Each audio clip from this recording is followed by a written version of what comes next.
In today's society, technology has become an essential part of our lives.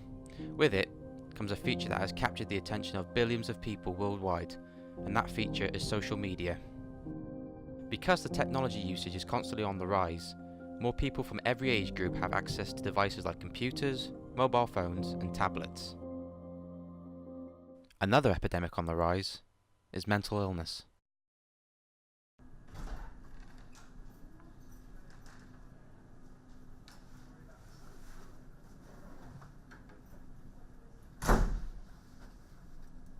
I would say it's shocking, really, just how much social media plays a role.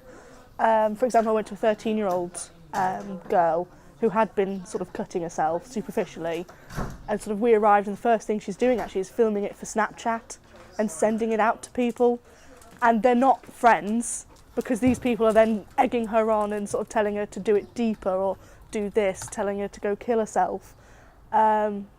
I think with young people, they don't understand that boundary of actually there's not everyone on the internet's an okay person. There's people out there that do want to hurt you, and they might not realise the impact that that has on that girl, but then she does go home and cut herself, and she sort of distance herself from her family, and we're there trying to sort of help her out, and actually the only thing she's bothered about is putting it on Snapchat or putting it on a social media platform to prove to these people that she is doing it as a sort of, she thinks she's getting back at them, whereas she's actually just fueling the fire.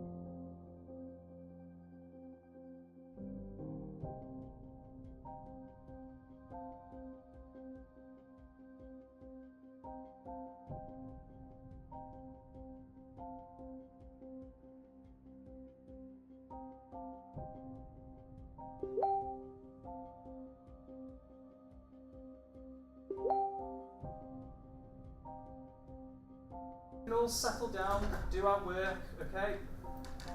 Justin, this isn't very like you. Why are you late? Come on, sit down.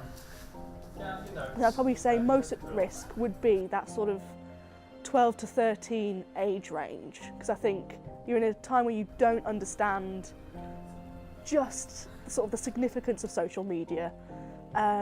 Look at, particularly in my job, if I were to post something on a social media platform that didn't agree with the sort of views of my employer, it's a sackable offence quite quickly.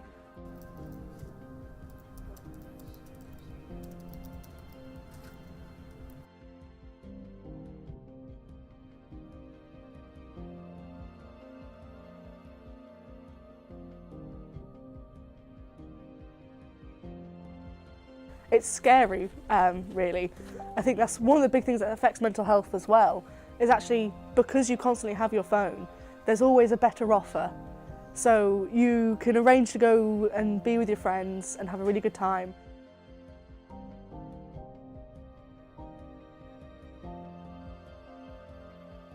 I would definitely say at the moment it's quite a negative sort of correlation with mental health and social media.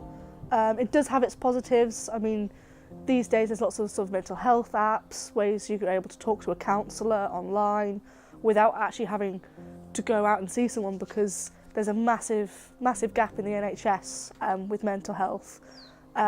Whereas actually it's hard to be able to get someone or a counsellor or a mental health nurse to be able to come out to someone who is in a crisis at that time. And so for me as a paramedic, sometimes the only option we do have is to take them into an A&E, where they'll be waiting so many hours until the next mental health person clocks on in the morning.